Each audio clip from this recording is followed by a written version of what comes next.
Kendra here, and this is a podcast where you can come get your daily dose of laughter, sex, a mental health check-in, or just simple conversation. Stay tuned as I give you something worth listening to. Good about.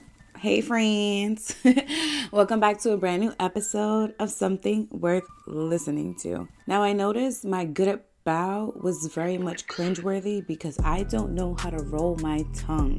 Yes, that is right. I am Hispanic. Both my parents are Hispanic, but I do not know how to roll my R's. I will get better because I just have to. It's embarrassing. But anyways, welcome back. Now, since the last time we spoke, the most interesting thing that has happened to me, and this is about to be real sad, is the fact that I finished Money Heist. Spoiler alert, because if you haven't finished it, I advise you skip this probably maybe 2-3 minutes or even 30 seconds. After I edit, I don't really talk a lot. But yes, skip forward because I want to talk about it. I have posted on Instagram. Now I know I'm late to the party, but I don't care. I still want to talk about it. The responses I got, I'm just going to respond right now.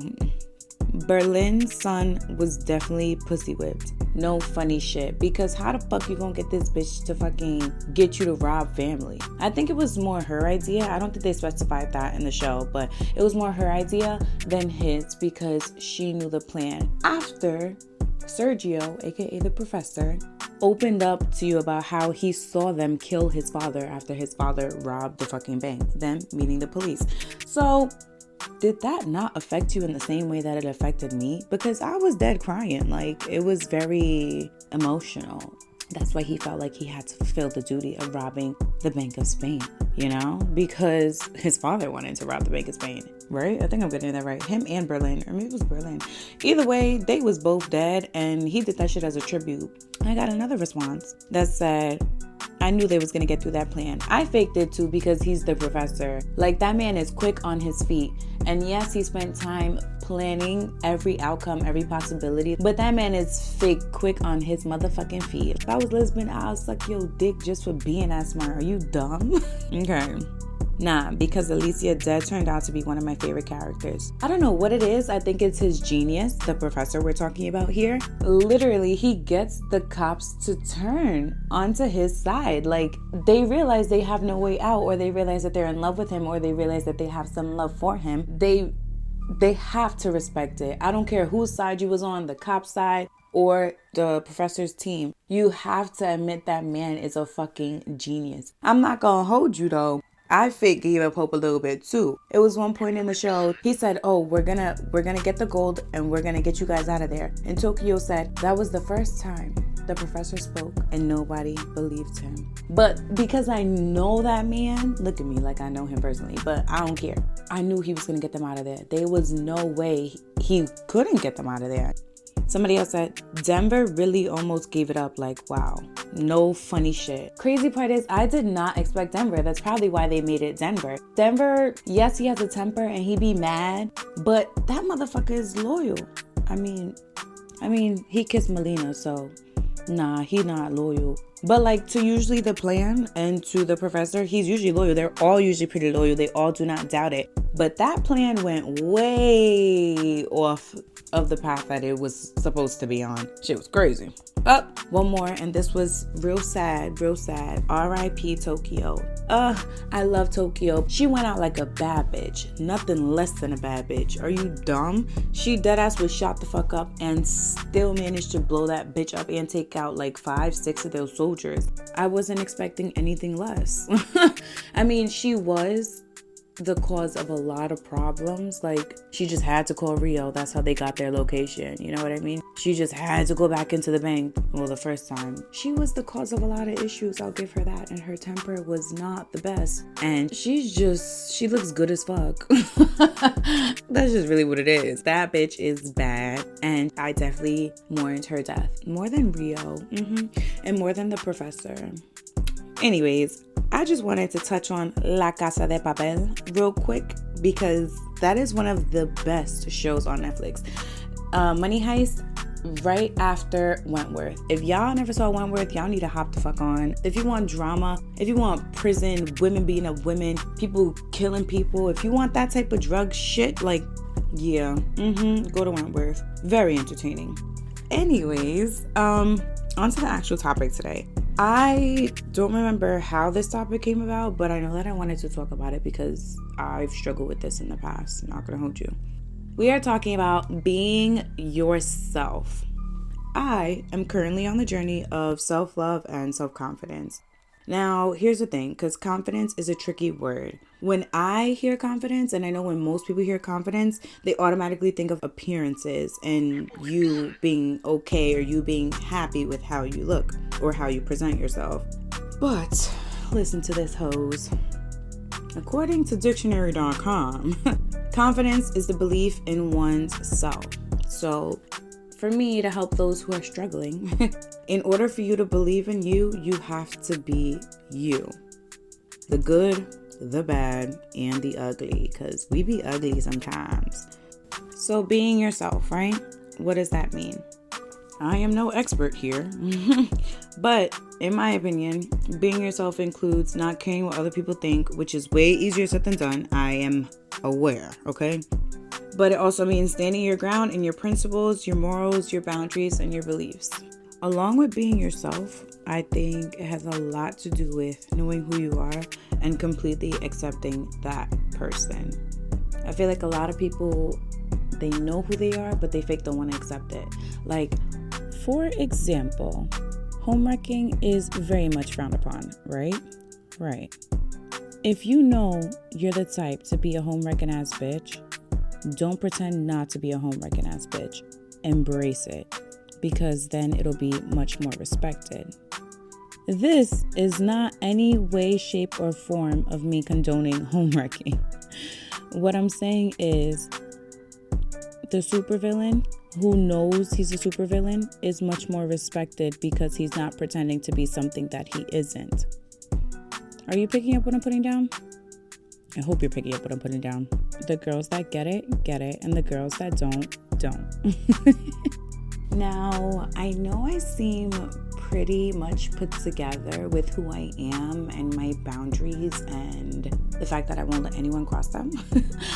But the fact of the matter is that I'm personally still learning how to be myself.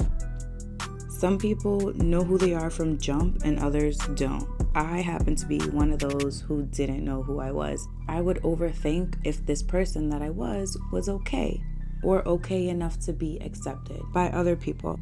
So if you do know who you are and you do accept who you are, then good for you, ho. But for those who are like me, who have come a long way with their confidence, then we're gonna be okay. Sometimes I still struggle with what being myself actually means because I'm still trying to find out who she is. There were times where I would say certain things or act a certain way because who I was around would be intimidating enough for me to hide who I actually was or the opinions that I actually had. Now, Kendra in 2022, actually started in like 2019, I would say. I actually find the beauty in being different, and I started to surround myself with people who weren't afraid to show how they felt, say what they wanted, or acted how they wanted to act because I believe that you should keep people around you that you want to learn from. I am not a professional at anything, okay? I just feel like I'm someone with a lot of experience. So there's no perfect advice to help somebody to get comfortable in their skin except to just do it. I know, what do I always say?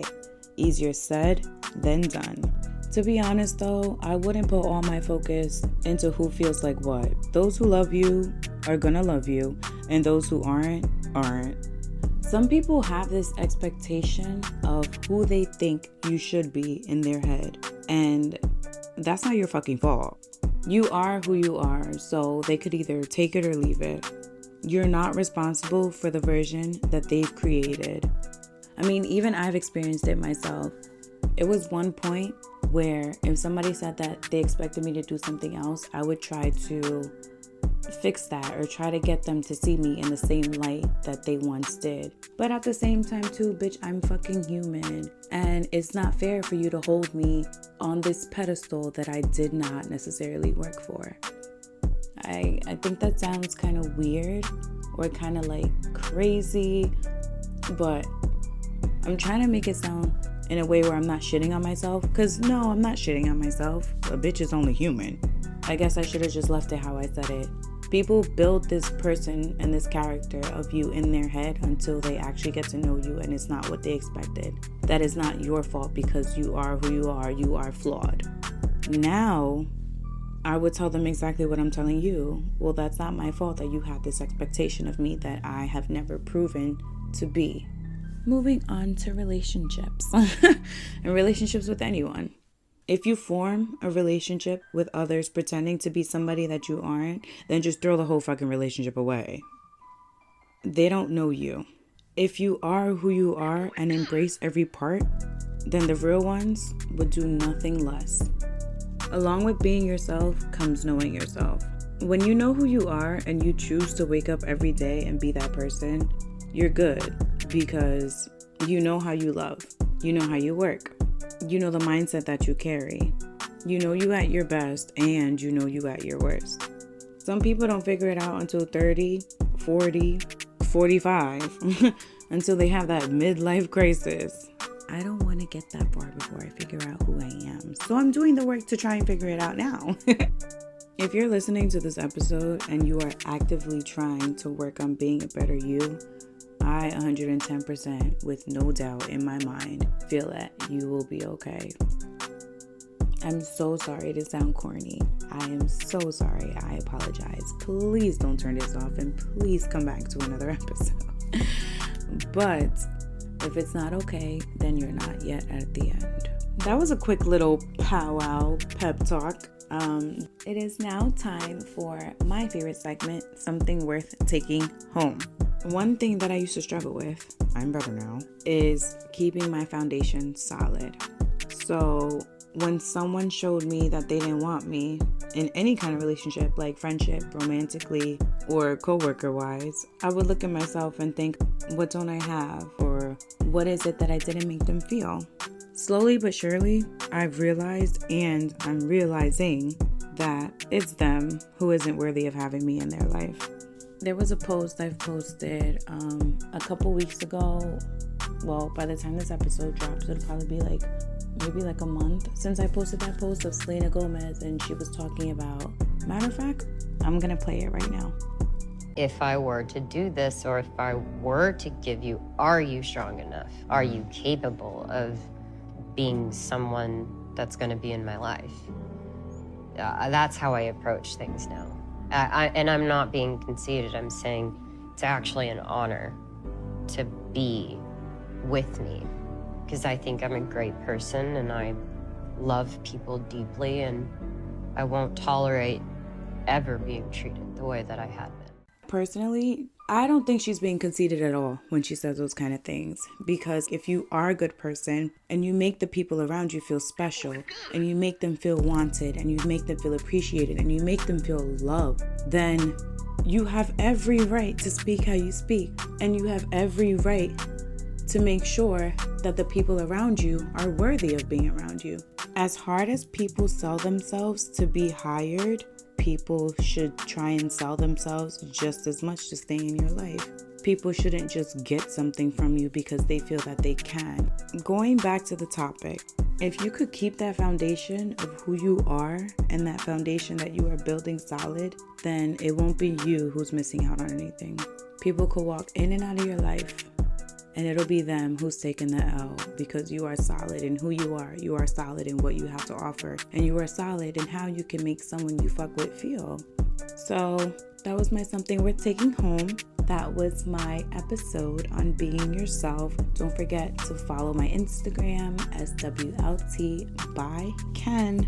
Please comment, please rate, please subscribe on this episode on the podcast. It helps way more than you think. Until next time, hoes.